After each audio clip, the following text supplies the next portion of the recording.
नमस्कार, टुडे समाचार में अपने के स्वागत है। हम प्रमोद शाह समाचार शुरू करी। आई नेपाली कांग्रेस देशभर प्रदर्शन कर रहल संबंधी प्रशंसा। प्रमुख प्रतिपक्षी दल नेपाली कांग्रेस आई देशभर प्रदर्शन करबाक भेलै। सरकार सर्वसत्तावाद के अभ्यास में लागल कहे कांग्रेस 77 जिला में प्रदर्शन कर लागल है। तनहू में पुल उद्घाटन कर पहुंचल वरिष्ठ नेता रामचंद्र पौडेल के अवरोध केला के बाद आक्रोशित बनल कांग्रेस सड़क में उतरल है। देश में भ्रष्टाचार बढ़ल, प्रधानमंत्री स्वयं भ्रष्टाचारी के संरक्षण में लाग पड़ल। कोरोना नियंत्रण और न्यूनीकरण में बेवास्ता कक नागरिक के स्वास्थ्य पर खिलवाड़ केला से बाध्य होकर प्रदर्शन कर पड़ल कांग्रेस के कह पड़ल है। आई होबला विरोध के कार्यक्रम 77 जिला में केंद्रीय स्तर के नेता सब संबोधन करबाक कार्यक्रम रहल है।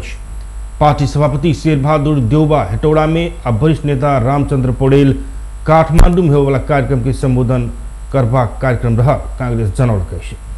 तहिना उपसभापति विमलेंद्र निधि भक्तपुर आ कोषाध्यक्ष सीता देवी यादव ललितपुर के विरोध सभा के संबोधन करबाक कार्यक्रम है।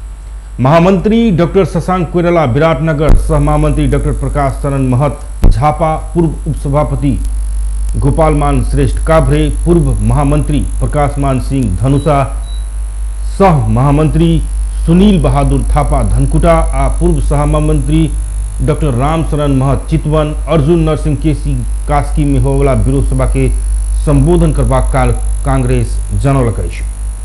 कोरोना संक्रमण के जोखिम के कारण भौतिक दूरी कायम करते मास्क लगाकर सड़क प्रदर्शन कर कांग्रेस कार्यकर्ता के निर्देशन दिलक है। अत्यधिक जाड़ से धनुषा सहित मधेशक जनजीवन प्रभावित बनल है। धनुषा के सदर मुकाम जनकपुर धाम सहित मधेश के जिला सब में विगत 3 दिन से अचानक बढ़ल जाड़ से जनजीवन कष्टकर बनल है। भिनसरे से मोटगर धुइन संगे ठंडा हवा चलला कारण से जनजीवन थप प्रभावित बने जा रहा है। जाड़ बढ़ला से दैनिक दिनचर्या बितावा सेहो समस्या भ रहा है। जाड़ा कारण धनुषा, सप्तरी, सुनसरी, मोरंग, झापा, सिरहा, महतई, सरलाही, बारा पर्चा लगायत के जिला सबके जनजीवन अस्त व्यस्त बनल है। जाड़ बढ़ला के बाद खास करके बाल बच्चा आ वृद्ध वृद्धा बेसी समस्या में पड़ल है। जाड़ बढ़ला संगे सर्वसाधारण सब गरम कपड़ा आ आग तापा वाला व्यवस्था करे लागल है। अत्यधिक जाड़ कारण बाजार सब में गरम कपड़ा के बिक्री बढ़ल। जनकपुर धाम व्यापार संघक अध्यक्ष ललित शाह जनौलक है।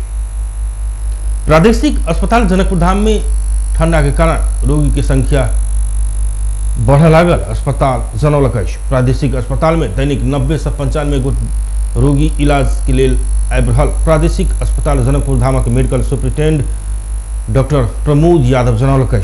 अस्पताल में दम, निमोनिया, कोल्ड, डायरिया, पेटझड़ी के रोगी सबके संख्या बढ़ रहा प्रादेशिक अस्पताल जनकपुर धाम जनौलक है। जाड़ में लगावल जाए वाला जैकेट, स्वेटर, टोपी, ट्राउजर, हाईनेक लगायत के मोटगर कपड़ा सबके बिक्री बढ़ल है। विगत के वर्ष में संबंधित निकाय जिला के विभिन्न स्थान में जारेन उपलब्ध करौने रही तो एहि वर्ष मौन देखा के लिए। सरलाही सहित मधेशक जिला सब में मानव अधिकार के अवस्था कमजोर भेल मानव अधिकारी कर्मी सब बतौलक है। रिपोर्टर्स क्लब नेपाल सरलाही शाखा मंगल में आयोजना करने सरलाही में मानव अधिकार की वर्तमान अवस्था संबंधी अंतरक्रिया कार्यक्रम के सहभागी सब एहन बतौलक है।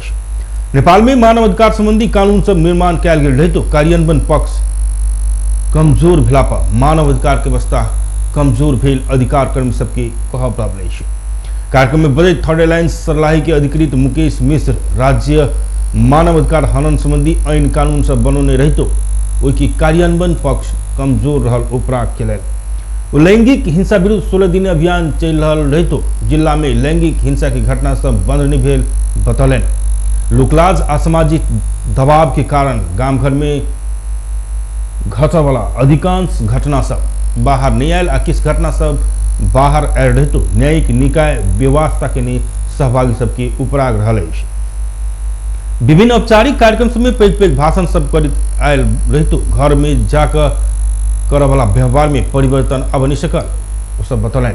सरलाही में 6 वर्षक बच्चा से 60 वर्षक वृद्धा पर भेल बलात्कार के घटना के उदाहरण के रूप में प्रस्तुत करे स्थानीय तहे में दैनिक महिला हिंसा के घटना सब होइत आयल आ एहन घटना के नुकाबा के अथवा आपसी समझदारी में झाँपक वाला काज में स्थानीय तह के जनप्रतिनिधि की संलग्नता होते आयल मिश्र बतौलन। सर्लाही में बाल विवाह के समस्या सबसे बेसी रहल बतबे बाल विवाह के कारण से घरेलू हिंसा लगायत की समस्या सब आबि रहल अधिकार कर्मी राजेश पासवान बतौलन। ओहन समस्या समाधानक लेल सब अपन अपन ठाम से अभियान संचालन कर सुझाव दिलन। जिला में जातीय छुआछूत के घटना से बहुत होइत आयल दोसर अधिकार कर्मी सुंदर श्याम यादव बतौलन। कोनो भी घटना के पीड़ित सब न्याय पावा मुश्किल पड़त कहे वही दिस सजग होबा आग्रह कलन। मुलुक संघीय संरचना में जाकर बनल स्थानीय तह से मानव अधिकार के विषय में चाइक आ चिंता राख प्रभाक बतलन। देश में सब किस्म के परिवर्तन सब भर चुकल रहतो नागरिक सबके सोचाई में परिवर्तन आवा नहीं सकला कारण एहि किस्मक घटना सब होते आयल अंतरक्रिया के सहभागी से बतलन। जाधर नागरिक सबके सोचाई में परिवर्तन आवा नहीं सकत ताधर देश परिवर्तन हो नहीं सकत उनका सबके कहब रहल छल। रिपोर्टर्स क्लब नेपाल सर्लाही शाखा के सचिव राजीव शाह के अध्यक्षता में आयोजना भेल कार्यक्रम में विभिन्न क्षेत्र संग संबंधित अधिकार कर्मी तथा संचार कर्मी सबके सहभागिता रहल छल। कार्यक्रम क्लब के मलंगवा स्थित अपने साक्षात्कार कक्ष में संपन्न भेल आयोजक जनक। सिरहा के एक विद्यालय में 7 दिन से संघर्ष समिति धरना देने। सुखीपुर नगरपालिका वार्ड नंबर 4 में रहल जचेजी माध्यमिक विद्यालय के 7 वर्ष हरिसाब जनता में सार्वजनिक नेकेला पर संघर्ष समिति 23 गते से धरना में बैसल। गैर कानूनी हिसाब से 2076 फागुन में व्यवस्थापन समिति गठन केला पर हम सब सर्वोच्च में मुद्दा समेत देने संघर्ष समिति के आरोप है। ककरो भनक से हो निर्भक वार्डक वार्ड अध्यक्ष के पुत्र जीवत यादव के कंप्यूटर ऑपरेटर में नियुक्त करने निज यादव आ अपने घर में रहकर हाजिर कर विद्यालय से तलब लेने आरोप लगल गए। प्रधान अध्यापक सोनफी यादव के अवकाश अगहन 8 गते होबा प्रभाग में कक्षा 12 की परीक्षा के कारण कार्यभार संभालने निमित्त प्रधान अध्यापक जनक बतौलन। पुनरावेदन में मुद्दा देने रही तो अदालत आंतरिक आदेश कामकाज रोका आदेश नहीं देने। जीवन यादव कोना विद्यालय कोना नियुक्त के नहीं कोना तलब खुआने वो हमारा सबके जानकारी नहीं हमारा सबके 19 गते जानकारी भेले निमित्त प्रधान अध्यापक की कहब रहा एखन दैनिक पठन पाठन आ प्रशासन मात्र देखने ही उनकर कहब रहा। अमेरिका में आज से कोरोना वायरस विरुद्ध के खोप लगाव शुरू किया भेल। पहल चरण में जोखिम क्षेत्र के व्यक्ति स्वास्थ्यकर्मी अग्रपंक्ति में रहकर जोखिम युक्त कार्य करे वाला सब आ ज्येष्ठ नागरिक सब खोप पाओ। अमेरिका के विभिन्न राज्य के 145 ठाव में आई खोप लगाओ जाए। काल और 4 से 25 ठाव में खोप दिल जबाक बीएससी चलाओ। पहल चरण में 30 लाख डोज उपलब्ध है। अमेरिका फाइजर आ बायोएनटेक कंपनी बनौने खोप के आकस्मिक प्रयोग में अनुमति देने।